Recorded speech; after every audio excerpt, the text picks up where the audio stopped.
कहानी की शुरुआत होती है जंगल में शिकारियों की एक टीम से, जिन्होंने कई सारे जानवरों को मार दिया था और ये सभी शिकारी जानवरों का शिकार करके उनकी खालों को निकालकर शहर में बेचा करते थे। ये लोग खालों को बांधकर बस यहाँ से निकलने की तैयारी करने ही वाले थे कि तभी जंगल के आदिवासी लोग इन पर हमला कर देते हैं और इन्हें चारों तरफ से घेर लेते हैं। जंगल के आदिवासी लोग बहुत ज्यादा गुस्से में होते हैं और इन पर तीर बरसाना शुरू कर देते हैं, जिससे शिकारी टीम के बहुत सारे लोग मारे जाते हैं। और ये आदिवासी कबीला इसलिए हमला करता है क्योंकि उनका जो सरदार होता है उसकी बेटी को किसी ने किडनैप कर लिया था और उन आदिवासी लोगों को लगता है कि ये इन्हीं शिकारी लोगों का काम है। ये लोग भी उन आदिवासियों से मुकाबला करते हैं, पर आदिवासी तादाद में ज्यादा होते हैं, इसलिए ये लोग उनका मुकाबला नहीं कर पाते और इनके कई सारे लोग मारे जाते हैं। अब शिकारी टीम के कैप्टन को भी समझ आ चुका था कि अगर आदिवासियों से लड़ेंगे तो हम सब मारे जाएंगे, इसलिए वो अपनी टीम से कहता है कि जितनी खाल हो सके उठाओ और उन्हें लेकर जल्दी से बोट पर चले जाओ। यहाँ मूवी का मेन कैरेक्टर ग्लास अपने बेटे के पास आता है और उसे जल्दी से बोट तक पहुंचने को कहता है। तभी ये लोग देखते हैं कि आदिवासी लोगों का एक और बड़ा ग्रुप आ रहा है,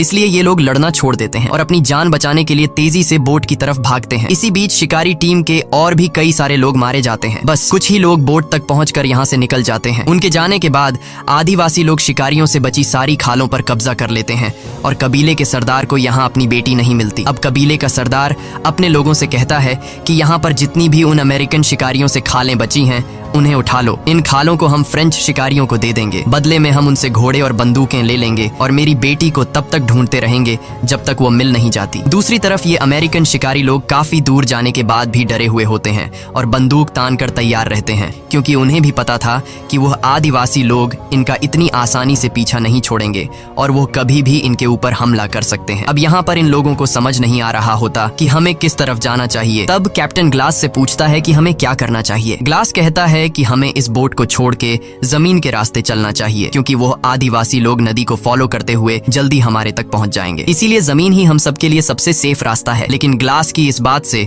इनके ग्रुप का एक आदमी जिसका नाम गैराल्ड है, उसे ग्लास का ये फैसला ठीक नहीं लगता। वो कहता है कि अगर हम जमीन से जाएंगे तो वो लोग हमें जल्दी मार देंगे, क्योंकि जमीन का रास्ता बहुत लंबा है और हमें घर पहुंचने में कई हफ्ते लग जाएंगे। लेकिन टीम का कैप्टन गैराल्ड से कहता है कि ग्लास इस जगह को हमसे बेहतर जानता है, इसलिए हमें उसकी बात मान लेनी चाहिए और ये लोग तय करते हैं कि अब हम जमीन के रास्ते जाएंगे। अब यहाँ गैराल्ड भी कैप्टन की बात मान लेता है, लेकिन कुछ लोगों को ग्लास का जमीन से जाने का फैसला ठीक नहीं लगता, इसलिए वो लोग बोट के जरिए नदी से होते हुए घर पहुंचने का फैसला करते हैं। इसके बाद जो जमीन के रास्ते से जाने वाले थे वो बोट से उतर जाते हैं और बोट में बैठे कुछ लोग नदी के रास्ते से आगे बढ़ते हैं। यहाँ कैप्टन सभी से कहता है कि हमें सारी खालें यहीं पर छोड़नी चाहिए ताकि रास्ते में हमें किसी भी परेशानी का सामना न हो। कैप्टन की बात सभी को ठीक लगती है, जिसके बाद ये लोग सारी की सारी खालें पत्थरों के नीचे छिपा देते हैं ताकि अगर फ्यूचर में ये लोग फिर कभी इस जगह पर आए तो इनकी खालें उन्हें मिल जाएं। और अब ये सारे के सारे जंगल के रास्ते चलना शुरू कर देते हैं। पर अब उनके लिए मुश्किलें बढ़ने वाली थी, क्योंकि जल्द ही सर्दी का मौसम आने वाला था और उन्हें कई हफ्तों तक पैदल चलकर अपने घर पहुंचना था। लेकिन इसके अलावा उनके पास कोई दूसरा रास्ता नहीं था, इसलिए ये सभी लोग ठंड से मुकाबला करने के लिए तैयार थे। जंगल के रास्ते से पैदल चलते हुए शाम हो जाती है और अब ये लोग एक जगह पर रुककर रात यहीं पर गुजारने का फैसला करते हैं। कुछ देर बाद रात हो जाती है और ये सभी जंगल में सो जाते हैं। अगली सुबह हम देखते हैं कि जो लोग ग्लास के जमीन के रास्ते से पैदल चलने का फैसला गलत समझ रहे थे, अब उन लोगों को अपनी गलती का पछतावा होता है। वो आदिवासी लोग आकर उन्हें मार देते हैं और आदिवासी लोग समझ जाते हैं कि कुछ लोग जंगल के रास्ते से पैदल निकल गए, इसलिए ये लोग पूरे जंगल में फैल जाते हैं उन बचे हुए अमेरिकन शिकारियों को ढूंढने। एक आदिवासी को जमीन पर चलने वाले अमेरिकन शिकारियों के पैरों के निशान भी मिल जाते हैं। वह आकर अपने कबीले के सरदार को बताता है। कबीले के सरदार को लगता है कि मेरी बेटी उन्हीं के पास है और अब ये आदिवासी लोग पैरों के निशान को फॉलो करते हुए उनके पीछे जाते हैं। इधर ये लोग लगातार कई घंटों से पैदल जंगल के रास्ते से आगे बढ़ते हैं और ये लोग काफी ज्यादा थक जाते हैं, इसलिए ये लोग कुछ देर आराम करने के लिए यहीं पर डेरा जमा देते हैं और सभी आराम करने लगते हैं। सभी लोगों को भूख लगी हुई थी पर खाने के लिए कुछ भी नहीं था, इसलिए ग्लास शिकार ढूंढने जंगल में अकेला निकल पड़ता है। कुछ दूर आने के बाद उसे महसूस होता है कि आसपास कोई है, इसलिए ग्लास बंदूक उठाकर रेडी हो जाता है और तभी उसे सामने भालू के दो छोटे बच्चे दिखाई देते हैं। इससे पहले कि ग्लास वहां से निकल पाता तभी एक बड़ा भालू उस पर हमला कर देता है, जिससे ग्लास के हाथ से बंदूक गिर जाती है। वो भालू ग्लास को उठाकर पटकता है और ग्लास को बुरी तरह से जख्मी कर देता है। अब ग्लास कुछ भी नहीं कर सकता था, इसलिए वो आराम से जमीन पर लेट जाता है। ग्लास जब शांत होता है तो भालू भी वहां से जाने लगता है, लेकिन ग्लास शिकार पाने के लिए किसी तरह करके अपने गन के पास पहुंचता है। तभी वो भालू दोबारा से ग्लास पर हमला करने के लिए आता है। ग्लास जल्दी से बंदूक से उसे गोली मारता है, पर वह गोली भालू के सर में लगने के बजाय उसके गले में लग जाती है, जिससे भालू अब और ज्यादा चिढ़ जाता है और अपने पंजों से ग्लास के गले को चीर देता है। लेकिन भालू रुकता नहीं और वो ग्लास के पूरी बॉडी को बुरी तरह तरह से अपने पंजों से काट देता है। गोली लगने की वजह से भालू भी कमजोर हो चुका था। ग्लास अब किसी तरह करके चाकू निकालकर उस भालू पर कई वार करता है, जिससे ये दोनों ढलान से लुढ़कते हुए नीचे गिर जाते हैं, जिसके बाद वह भालू भी ग्लास के ऊपर गिर जाता है। लेकिन भालू मर चुका था और ग्लास भी लगभग मर ही चुका होता है, क्योंकि भालू ने उसका गला पूरी तरह से फाड़ दिया था और इसकी पूरी बॉडी पर गहरे जख्म थे। ग्लास बहुत ही ज्यादा तकलीफ में था। ग्लास ने जब भालू पर गोली चलाई थी तब गोली की आवाज उसके साथियों ने सुन ली थी, इसलिए ग्लास के साथ ही उसे ढूंढते हुए वहां पर पहुंच जाते हैं और वो देखते हैं कि ग्लास के ऊपर भालू गिरा हुआ है। वो बड़ी मुश्किल से भालू को उसके ऊपर से हटाते हैं और ग्लास को अपने साथ ले जाते हैं। अब उनमें से एक आदमी ग्लास के घावों को सीना शुरू करता है। दर्द के मारे ग्लास का बुरा हाल हो गया था। उसका गला बुरी तरह से कट चुका है और उसके पूरे बॉडी पर काफी गहरे जख्म हैं। ग्लास के जख्मों को देखते हुए ये लोग समझते हैं कि ग्लास अब जिंदा नहीं रह पाएगा और कुछ ही घंटों में उसकी मौत हो जाएगी। दूसरी तरफ आदिवासी कबीले का सरदार अमेरिकन शिकारियों से जो खालें बची हुई थीं, वो इन खालों को फ्रेंच शिकारियों को दे देता है, जिसके बदले वो उनसे बंदूकें और घोड़े ले लेता है, जिसका मतलब इन अमेरिकन शिकारियों यानी ग्लास और उसके साथियों के लिए मुश्किलें बढ़ने वाली थीं, क्योंकि इससे पहले ये आदिवासी तीर कमान से हमला किया करते थे, लेकिन अब आदिवासियों के पास घोड़े और बंदूकें भी आ गई थीं। अब ग्लास बुरी तरह से जख्मी होने की वजह से चल नहीं सकता था, इसलिए ये लोग ग्लास के लिए लकड़ी का एक स्ट्रेचर बनाते हैं। वो ग्लास को उसके ऊपर रखते हैं और आगे बढ़ना शुरू करते हैं। इस तरह से ये लोग बारी बारी से ग्लास को उठाते हैं। ये लोग ग्लास को काफी दूर तक ले आते हैं, पर आगे का रास्ता बहुत ही मुश्किल था, क्योंकि आगे एक ऊंचा पहाड़ था जहाँ से इन लोगों को गुजरना था। ये पहाड़ी रास्ता इतना खराब था कि वहाँ से अकेला आदमी भी ठीक से नहीं चढ़ पाता था, इसलिए ग्लास को यहाँ से चढ़ाना नामुमकिन था। ये लोग फिर भी कोशिश करते हैं, पर ये लोग ग्लास को नहीं चढ़ा पाते। तभी उनका जो कैप्टन होता है वो अपने एक आदमी को बोलता है कि ग्लास के मुंह पर कपड़ा रखो। दरअसल वो ग्लास को गोली मारने वाला होता है, क्योंकि उसको लगता है कि ग्लास तकलीफ से गुजर रहा है और वैसे भी ग्लास अब बच नहीं सकता। ग्लास दर्द से तड़प रहा होता है और उसको यहाँ से घर ले जाना लगभग नामुमकिन है। कैप्टन ग्लास को मारने ही वाला होता है कि तभी ग्लास का बेटा सामने आकर बोलता है कि ऐसा मत करो। कैप्टन को उस पर तरस आ जाता है और वो ग्लास को गोली नहीं मार पाता, क्योंकि ग्लास की वजह से ये सभी जिंदा बचे होते हैं। कैप्टन वहाँ पर मौजूद सभी लोगों से कहता है कि जो भी 2 लोग ग्लास के मरने तक उसके पास रुकेंगे उसे गाँव वापस आते ही $70 दिए जाएंगे। कैप्टन कहता है कि ग्लास ने हम सबकी मदद की है और कैप्टन चाहता था कि ग्लास को नेचुरल डेथ मिले और जब ग्लास मर जाए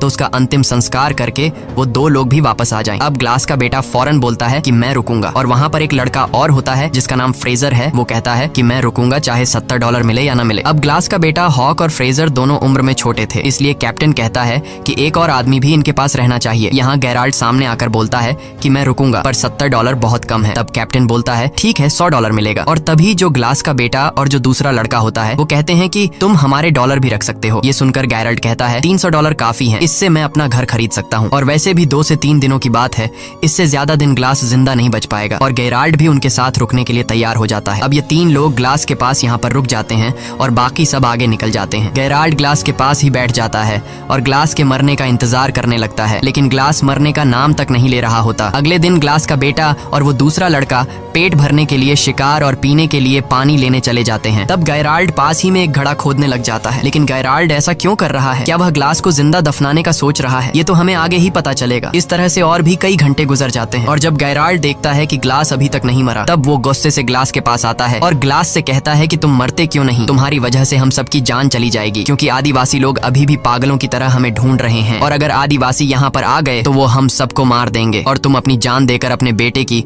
और हम सबकी जान बचा सकते हो। अब गेराल्ड ग्लास से कहता है कि अगर तुमने अपनी पल के नीचे झपका ली तो मैं समझ जाऊंगा कि तुम मरने के लिए तैयार हो। ग्लास बेचारा काफी देर तक कोशिश करता है कि उसकी पल के न झपके, लेकिन तब गेराल्ड उसे कहता है कि मुझे लगता है कि तुम अपने बेटे को भी नहीं बचाना चाहते। ग्लास गेराल्ड की बात सुनकर अपने बेटे को बचाने के लिए अपनी पल के नीचे झपका देता है। ये देखकर गेराल्ड ने उसके मुंह में कपड़ा घुसाकर उसकी सांस रोक दी और ग्लास अब तड़प कर मर रहा होता है। तभी ग्लास का बेटा आकर गेराल्ड को बंदूक से पीछे धकेल देता है। ग्लास का बेटा गेराल्ड पर बंदूक तान देता है और उसे मारने की धमकी देता है। गेराल्ड उसे समझाने की कोशिश करता है कि मैं ऐसा क्यों कर रहा था, लेकिन ग्लास का बेटा उसकी कोई बात नहीं सुनता और चिल्लाने लग जाता है, जिसके बाद गेराल्ड ग्लास के सामने ही उसके बेटे को पेट में चाकू मारकर मार डालता है। ग्लास का गला पूरी तरह से कटा होता है, इसलिए वो चिल्ला भी नहीं पाता। वो सिर्फ अपने बेटे को मरता हुआ देखता है और गेराल्ड उसके बेटे को उठाकर दूर एक जगह में छिपा देता है, ताकि जब वह तीसरा लड़का वहाँ पर आए तो वह इसे न देख पाए। कुछ देर बाद जब वह लड़का वहाँ पर आता है, वो गेराल्ड से पूछता है कि हॉक कहाँ है। तब गेराल्ड उसे बताता है कि वो आसपास ही होगा, थोड़ी देर में आ जाएगा। ग्लास बेचारा उस लड़के जिसका नाम ब्रीजर है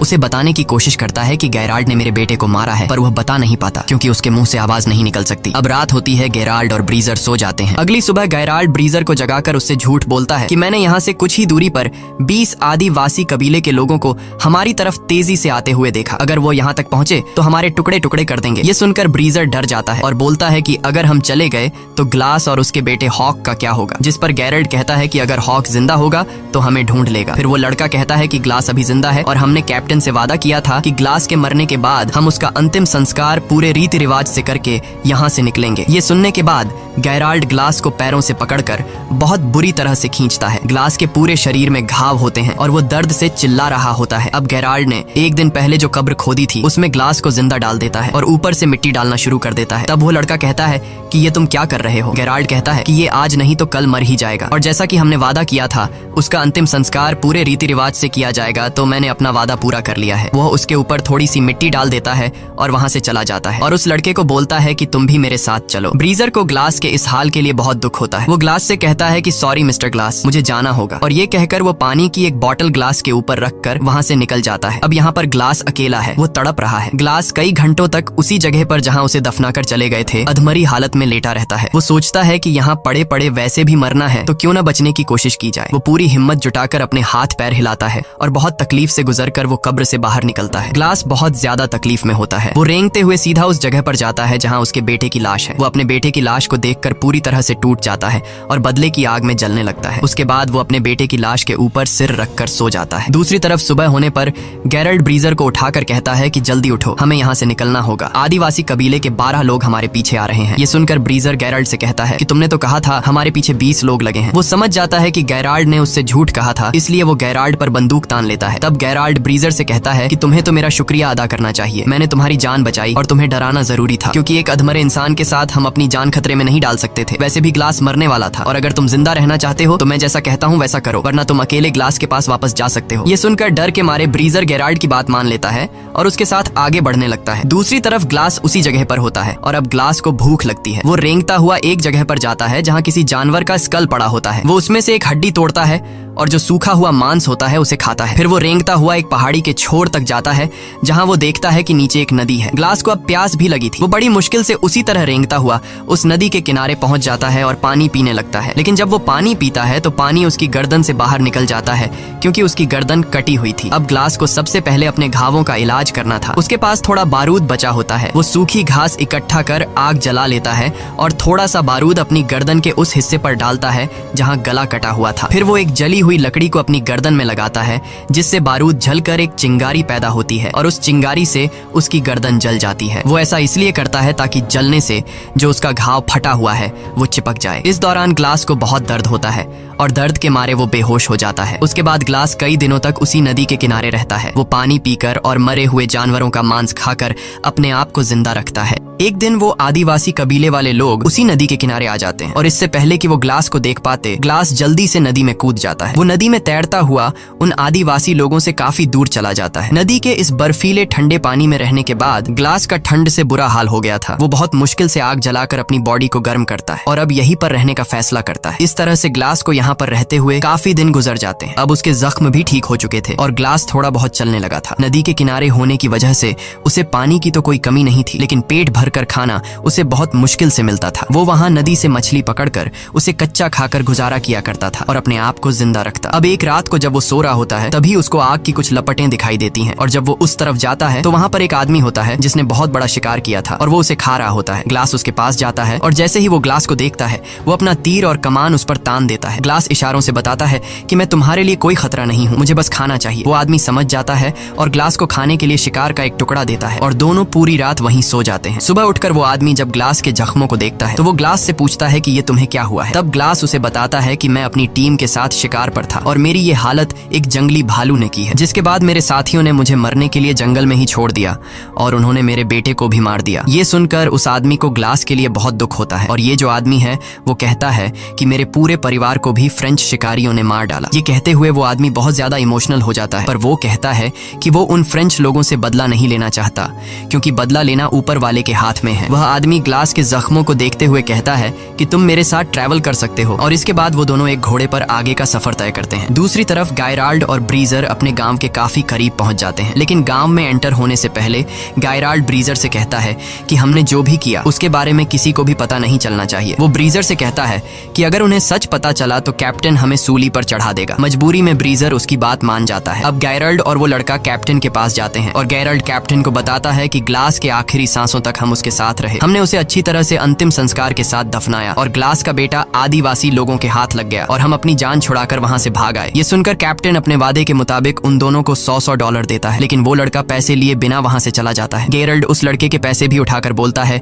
कि सफर में जो कुछ भी हुआ उससे ये लड़का सदमे में है, इसीलिए वो ऐसा कर रहा है, और गैरल्ड भी वहां से बाहर निकल जाता है। दूसरी तरफ ग्लास बर्फ में उस आदमी के साथ आगे का सफर तय कर रहा होता है और तभी बर्फ का तूफान शुरू हो जाता है। ग्लास बीमार था और उसके जख्म सड़ रहे थे और इस वजह से वो बेहोश हो जाता है। इसके बाद वो आदमी ग्लास के लिए लकड़ी का एक छोटा सा झोपड़ा बनाता है और ग्लास के सारे कपड़े उतार कर उसे उसके अंदर रख देता है और उसे चारों तरफ से ढककर सामने आग जलाता है ताकि उसको गर्मी मिल सके। इस तरह से रात गुजर जाती है और अगली सुबह जब ग्लास उठता है तो वो चारों तरफ देखता है पर वो आदमी कहीं भी नहीं होता, और जब वो थोड़ा आगे जाता है तो देखता है कि किसी ने उस आदमी को फांसी लगाकर पेड़ से लटका दिया है। और वहीं कुछ दूरी पर ग्लास फ्रेंच शिकारियों को देखता है। ग्लास समझ जाता है कि इन्हीं लोगों ने उस आदमी को फांसी पर लटकाया है। अब ग्लास उनके घोड़ों तक पहुंचता है और वहां ग्लास देखता है कि एक फ्रेंच शिकारी एक लड़की के साथ रेप कर रहा है और ये लड़की कोई और नहीं बल्कि आदिवासी कबीले के सरदार की बेटी थी। असल में ये वही फ्रेंच शिकारी थे जिनसे आदिवासी कबीले के सरदार ने खालों के बदले घोड़े और बंदूकें ली थी, और इन्हीं फ्रेंच शिकारियों ने कबीले के सरदार की बेटी को किडनैप किया था। लेकिन कबीले के सरदार को लग रहा था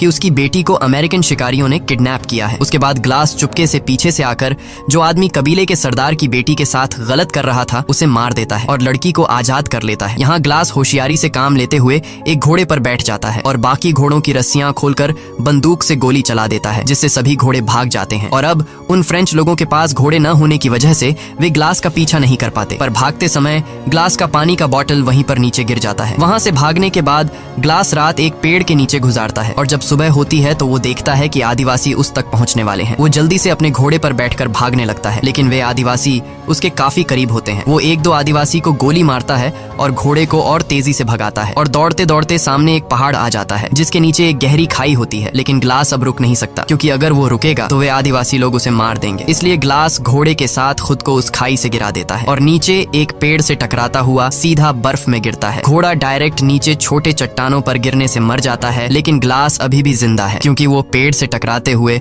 बर्फ की मोटी परत पर गिरता है। पर उसकी हालत अब काफी ज्यादा खराब होती है। तभी वहाँ तेज तूफान आता है और ठंड बहुत ज्यादा बढ़ जाती है। अब अगर ग्लास ने अपने लिए कोई गर्म जगह नहीं ढूंढी तो वो ठंड में जमकर मर जाएगा। अब ग्लास ठंड से बचने के लिए घोड़े के पेट को काटता है और उसके अंदर से सभी पार्ट्स बाहर निकालता है और रात को वहीं सो जाता है क्योंकि वो जानता है कि अगर वह बाहर रहा तो ठंड से मर जाएगा। वो किसी तरह पूरी रात उस घोड़े के पेट के अंदर गुजारता है। सुबह जब वो उठता है तो वो देखता है कि मौसम अब नॉर्मल हो चुका है और एक बार फिर से वो अपना सफर जारी रखता है। वहीं दूसरी तरफ हम देखते हैं कि जहाँ पर ग्लास को पहुंचना है वहाँ एक फ्रेंच शिकारी आता है और वह अमेरिकन शिकारियों से मदद मांगता है। ये लोग उसे अंदर ले आते हैं। कैप्टन उससे पूछता है कि आखिर तुम्हारे साथ क्या हुआ, तो वह आदमी बताता है कि एक आदमी आया था जिसने हमारे कैप्टन को मार दिया और फिर उसने हमारे सभी घोड़ों को आजाद कर दिया। असल में यह आदमी ग्लास की बात कर रहा था और जो आदमी कबीले के सरदार की बेटी के साथ गलत कर रहा था वह असल में उन फ्रेंच शिकारियों का कैप्टन था। वह आदमी बताता है कि घोड़ों के आजाद होने के बाद हमारी पूरी टीम बिखर गई। सर्दी के चलते हमारे कुछ लोग मर गए और कुछ को तो बेड़ियों ने मार दिया। सबूत के तौर पर यह आदमी इन लोगों को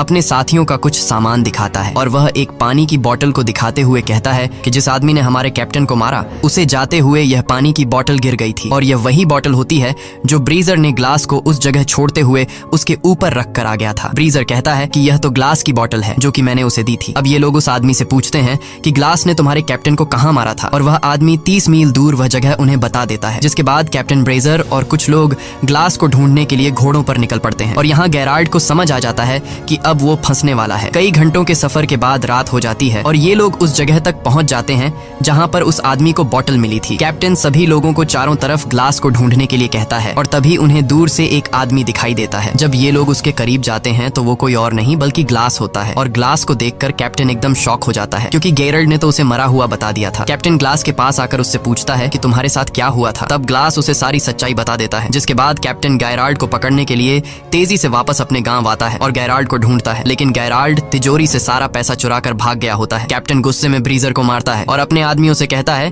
कि ब्रीजर को अरेस्ट कर लो, लेकिन ग्लास कैप्टन से कहता है कि इसमें ब्रीजर की कोई गलती नहीं थी, वहाँ जो कुछ भी हुआ ब्रीजर को उसके बारे में कुछ भी नहीं पता, इसलिए तुम उसे छोड़ दो। और अब कैप्टन ये तय करता है कि मैं गेराल्ड को पकड़ने के लिए जाऊंगा, क्योंकि उसने ग्लास के बेटे का मर्डर किया और उसने पैसा भी चोरी किया। तब ग्लास बोलता है कि मैं भी तुम्हारे साथ जाऊंगा, लेकिन कैप्टन कहता है नहीं, तुम्हें अभी आराम की जरूरत है, मैं अकेले उसे मारने जाऊंगा। ग्लास कहता है नहीं, मैं उसके लिए बहुत दूर से सफर तय करके आया हूँ और उसे सिर्फ मैं मारूंगा। जिसके बाद कैप्टन ग्लास की बात मान लेता है और ये दोनों घोड़ों पर गेराल्ड को मारने निकल पड़ते हैं। ये दोनों गेराल्ड के घोड़े के पैरों के निशानों को फॉलो कर रहे होते हैं और काफी दूर तक जाने के बाद ये दोनों अपना अपना रास्ता बदल लेते हैं। कैप्टन ग्लास से कहता है कि तुम दाएं रास्ते से जाओ और मैं बाएं वाले रास्ते से जाऊंगा। अब ये दोनों एक दूसरे से अलग हो जाते हैं और जब कैप्टन गेराल्ड को ढूंढ रहा होता है तो गेराल्ड एक बड़े से पत्थर के पीछे से निकलता है और कैप्टन को गन पॉइंट पर लेकर कहता है कि कैप्टन तुम यहाँ पर क्या कर रहे हो। कैप्टन उसे कहता है कि तुम्हारे ऊपर खून का इल्जाम है, इसलिए तुम मेरे साथ चलो, लेकिन गेराल्ड नहीं मानता। अब जैसे ही कैप्टन जेब से बंदूक निकालकर उसे मारने ही वाला होता है तभी गेराल्ड कैप्टन को शूट कर लेता है, जिससे कैप्टन की मौत हो जाती है। गोली की आवाज सुनकर ग्लास उस तरफ आता है और ग्लास देखता है कि वहाँ पर कैप्टन की लाश पड़ी हुई है और गेराल्ड भाग चुका है। अब ग्लास समझदारी से काम लेते हुए लकड़ी की एक बड़ी टहनी तोड़ता है और उसे कैप्टन की पीठ पर लगा देता है ताकि उसकी पीठ सीधी हो जाए। जिसके बाद वह कैप्टन को घोड़े पर बिठा देता है और खुद पीछे वाले घोड़े पर लाश की तरह लेट जाता है ताकि गेराल्ड को ये लगे कि आगे ग्लास है और पीछे जो लेटा हुआ है वो कैप्टन की डेड बॉडी है। और होता भी ऐसा ही है। इन घोड़ों को देखकर गेराल्ड को लगता है कि आगे जो है वो ग्लास है और पीछे जो लेटा हुआ है वो कैप्टन की लाश है। जिसके बाद वह आगे वाले आदमी पर गोली चला देता है और गोली लगते ही वह गिर जाता है। गेराल्ड खुश हो जाता है और उसे लगता है कि ग्लास भी अब मर चुका है। वह धीरे धीरे डेड बॉडी की तरफ आता है। जब वह डेड बॉडी तक पहुंचता है और बॉडी को पलटता है तो उसे पता चलता है कि ये ग्लास नहीं बल्कि कैप्टन है। अब इससे पहले कि गेराल्ड कुछ कर पाता तभी ग्लास पीछे वाले घोड़े से उठकर गेराल्ड पर गोली चलाता है। ये गोली गेराल्ड के कंधे में लगती है और वह वहां से भागने लगता है। तब ग्लास भी उसका पीछा करता है और पीछा करते करते वह एक नदी के किनारे पहुंच जाता है जहां पर इन दोनों के बीच एक बड़ी फाइट होती है। ये दोनों ही एक दूसरे को बुरी तरह से घायल कर देते हैं और तभी हम देखते हैं कि नदी के उस पार वो आदिवासी कबीले वाले आ जाते हैं जो इन लोगों को मारना चाहते हैं। और जब ग्लास गेराल्ड को मारने वाला होता है तभी उसे उस आदमी की याद आती है जिसने उसे खाने के लिए मांस दिया था और बाद में फ्रेंच लोगों ने उसे सूली पर चढ़ा दिया था। उसने एक बार ग्लास से कहा था कि जो इंसान किसी दूसरे इंसान के साथ बुरा करता है उससे बदला लेने के बजाय ऊपर वाले के सहारे पर छोड़ देना चाहिए। इसलिए ग्लास भी गेराल्ड को नदी में छोड़ देता है। नदी में बहते हुए गेराल्ड दूसरी तरफ पहुंच जाता है जहां वो आदिवासी उसे पकड़कर मार देते हैं और अब वे लोग नदी पार करके ग्लास की तरफ आते हैं, पर वे लोग ग्लास को कुछ नहीं कहते और ग्लास को वहां पर छोड़कर जाने लगते हैं। असल में कबीले के सरदार को उसकी बेटी मिल गई होती है और ये वही लड़की होती है जिसका रेप होते हुए एक बार ग्लास ने उसे फ्रेंच लोगों से बचाया था। ये लड़की अपने पिता को ग्लास के बारे में बताती है कि उसने मेरी जान बचाई थी और यही वजह होती है कि वे लोग ग्लास को वहां पर छोड़कर चले जाते हैं। इसी के साथ ये कहानी खत्म हो जाती है। अगर आपको वीडियो अच्छी लगी हो तो हमारे चैनल को सब्सक्राइब और वीडियो को लाइक जरूर कीजिएगा।